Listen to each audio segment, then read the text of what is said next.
30-second board, hot topics in the sport. We've joked for years, JT, about how many chances RJ Hampshire and Jordon Smith have had to win races and titles in 250 Supercross. For one of them, this could really be the year. They're the winners of the first two rounds. Yeah, the transition from them being the young guys coming in, racing. I remember them at Monster Cup racing the amateur class, and now they're the veterans of the class that have been around forever, both seeming to fight tooth and nail for this championship. Are you worried at all Hampshire ends up falling down in the mud? Are you worried about that? Does that mean anything, or just write that off? No, I'm usually worried about RJ falling in every scenario, so this was no different. But for both of them, that's been the story of their career. They're usually the fastest rider on the racetrack if they're upright, and I don't see 2024 being any different than that. Oh, I don't know, man. It's just a mud race. It's a mud race, and as soon as you fall, you get your grips muddy.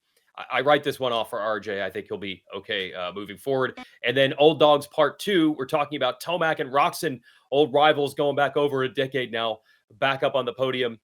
Were you worried about either guy coming out of Anaheim 1? I actually wasn't worried about Tomac. Definitely not Roczen. He was down early and still rode well. I wasn't worried. Were you worried? Did you need to see this?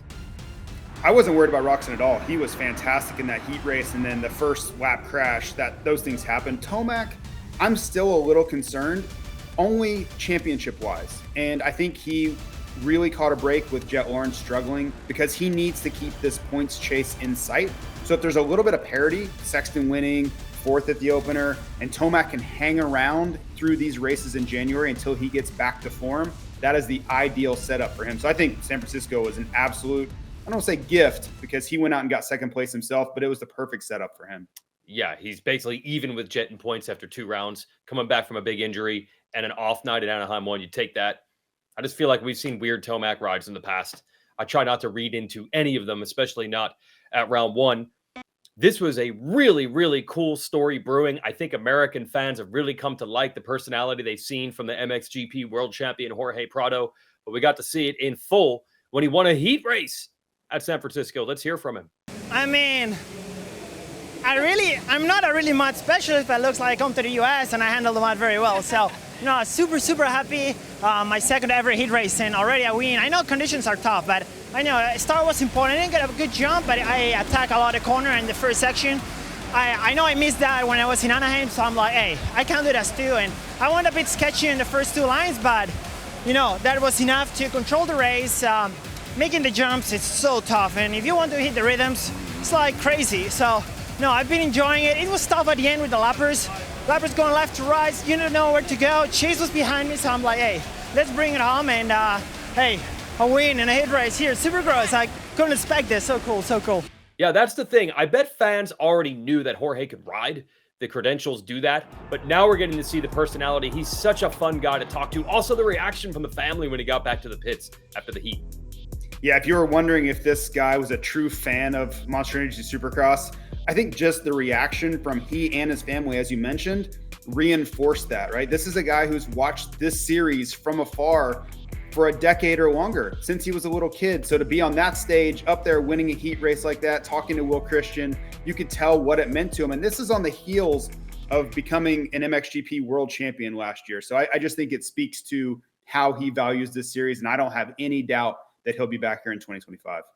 Yeah, me neither. Although I do want to say slow the roll. Again, it's a mud race. So I'm not going to say that he whipped everybody in Supercross in only his second try. It was a mud race. It's going to be a while before I think he could win one of these on a dry track, but I wouldn't rule it out somewhere down the road, maybe next year, to your point. Let's go on to Dylan Ferrandis, who I don't think has gotten enough attention for how well he's ridden. He's right there in the points. He just missed the podium, but for Phoenix Honda and a new 450 program for him, this is really good. Yeah, and you always hear riders talking about, well, I want to be able to pick my suspension and I want to work with the people that I choose to work with. And I think we both collectively roll our eyes sometimes because you hear it all the time. And you're like, okay, how bad can it be or how unhappy can you be?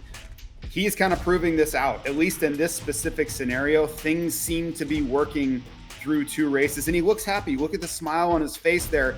That's hard to fake. I was standing 6 inches away from him several times last summer and I didn't see a lot of smiling from him. So regardless of the results, he just looks like he's in a much better place mentally. You're the one that made the joke and said, you want to get on a Honda. Have you talked to Chase Sexton about that? I thought that was hilarious. Just faced up with him and he loves that bike. Now, on the Yamaha side, let's talk about the other Yamaha team, Club MX. Everybody's buddy, Phil Nicoletti, thought he might have a dream podium at 34 years old, might have gotten his first ever Supercross podium, but his teammate Garrett Marchbanks tracks him down. Still incredible for either one of the Muck-Off FXR Club MX Yamaha riders. Yeah, this last lap battle was incredible, and the audio side for me was so incredible. And if there's ever been a reason to go to Monster Energy Supercross, it was something like that, because it's so hard to pick up on the little nuances if you're sitting on your couch. But Garrett Marchbanks was riding his motorcycle, I don't know, 14,000 RPM on the last lap, clutch held in, just wide open. And it shows how much a podium means in this class. And of course, we're all rooting for Phil. We want him to be up on that podium, but kudos to Garrett Marchbanks for putting it all on the line and sending it on that last lap to get it done. Okay, Old Dogs Part 3. Who's left? Well, he hasn't made a main yet, but welcome back to Supercross Billy Ladinovich, who I believe didn't even ride a motorcycle for 10 years. He became an electrician. There was a dad that wanted him to coach his son, and Billy started going back to the track and riding. Supercross is gnarly at any age, but 40? He's made the night shows. I think he'll make a main before it's over. Yeah, he's awfully close, and mud is not his forte. This is a kid that grew up in Southern California, and he won this race in 2005. I got to interview him just before the LCQ on Saturday night. You see the crash there in the LCQ. I don't think he felt like he had much chance of making it. He just knows, he's making a comeback effort here, but I don't think he was out there slogging around in the mud preparing for a race like San Francisco. But it's such a cool story, and I think it's something we need to track, because it's someone at his age getting back out there in the 250 West class, no less. If he can get in that main event, what a story that'll end up being. The start is important in every race. It's significantly more important in a mud race. Chase Sexton had the greatest jump I've ever seen, then almost crashed in the first turn. Ken Roczen got the lead. He stalled. And by the way, there was also an insane first turn crash to the right of them. Yeah, the start from Sexton, I still have more questions. Great job by Will Christian of asking him exactly what went on there. And he told us that he saw the gate flinch, so he just went. I don't know that I'm sold on that answer yet. I'm going to kind of prod there a little bit more. But yes, to the first turn crash, what happens is you get splashed with water from the leaders, right? It's like a wake from a boat. That water comes up, hits you in the face. You can't see anymore. So the riders that are running into the backs of they can't see anything. They go completely blind instantly. And then it's just, you hope that there's no one in front of you and you can kind of wade through the first turn while you're trying to clear your vision through tear-offs or roll-offs. So it's really a crapshoot in those scenarios. And all you can really do is try to be at the very front of the melee so you get sprayed with less water. But yeah, that stuff is very, very normal and typical, and thankfully no one was really injured. You could try to grab a tear off and clear your vision going into the first turn. Justin Barcia tried that in the LCQ, and going one-handed into mud in turn one, not recommended either. So pick your poison there. Yeah, pick your poison. Exactly. Yeah, exactly. Look, Sexton got it done. It was amazing, that start. You've already talked about that. We say we didn't learn anything in the mud. I will say this. I did not know either way, good or bad, was Sexton a good or bad mud rider? I didn't know. We have to give him some marks here. He's clearly good in mud. See, I have kind of learned that he was good. If you go back and watch East Rutherford last year, I truly believe he would have gone on to win that main event had Justin Barcia not gotten in there and put that block pass on him where Sexton ended up stalling the motorcycle. So I've seen clues along the way. And then you give him a start like that, truly one of the best starts I've ever seen. This was not a shocking result. So he's got some momentum back. He has the red plate back that he had at A1 and going into San Diego with it. So he's, everything that he could want. The setup is there. Now we just got to kind of make good on it. And I want to make it clear. He said, I didn't think we'd be here this early. And he doesn't mean winning in a mud race. He means he didn't think he'd be this comfortable on the bike this early. The last 2 weeks, they made major progress. So if you're a Chase Sexton fan, that means more than just winning in a mud race when you pull up unbelievable start. He made a huge fundamental fork change, and I'm going to kind of ask them this weekend if we can share the exact details of what that was. I don't want to give things away that maybe they're trying to keep close to the vest, but it is a big change as far as fork and how the internals work there. That's what led to that comfort level. So watch for that in San Diego. If he looks like a new guy versus A1, maybe that's what it was. So we'll try to report back on the weekend as far as what that exactly was.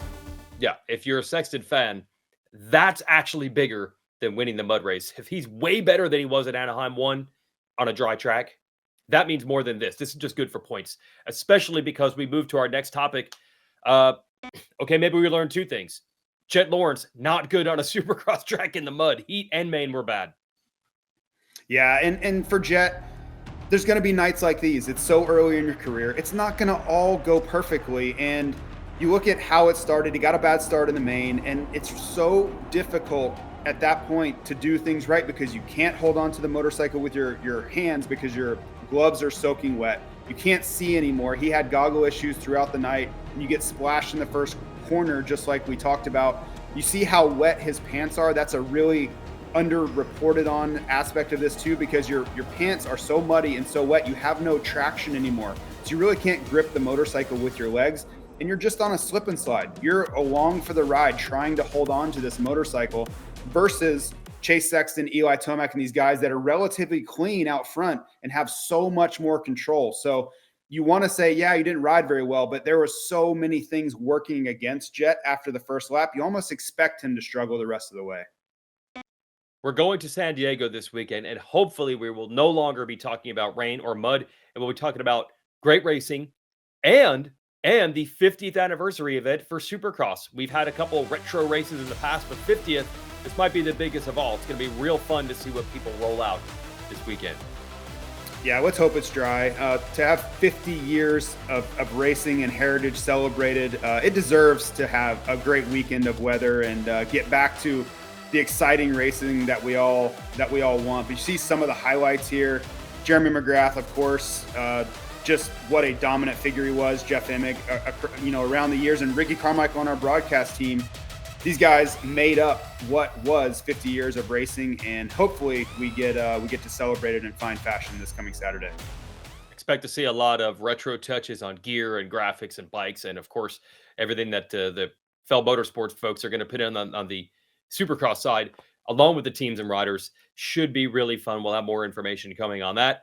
And as far as the actual racing part, JT, take us through the San Diego track map. Well, let's hope we get this exact layout and it's not a function of rain, but this is a much more traditional Supercross track, in my opinion. You see the long rhythm lanes, the setup for the whoops that extends down the stadium sideline. There are a few rhythm sections to keep an eye on here, but it's just more when I think of Supercross, this is the type of racetrack that I think of.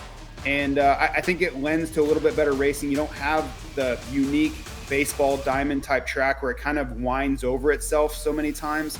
I think that precludes passing, where this more football style stadium allows passing because you have longer lanes and it gives more opportunity for riders to pull up next to each other. So I think if we get good weather, we're going to see incredible racing in San Diego. Here's how to watch round 3 of the Super Motocross World Championship from San Diego. You can watch everything live on Peacock or outside the United States on the Super Motocross Video Pass. It starts with Race Day Live. That'll be at 3 o'clock Eastern, and racing begins at 8:30 Eastern on Saturday night. Hi folks, Lee Diffie from NBC Sports here. If you truly enjoyed what you just watched, you can get more news, interviews, and highlights by subscribing to the Motorsports on NBC YouTube page. You can get it all, so go for it.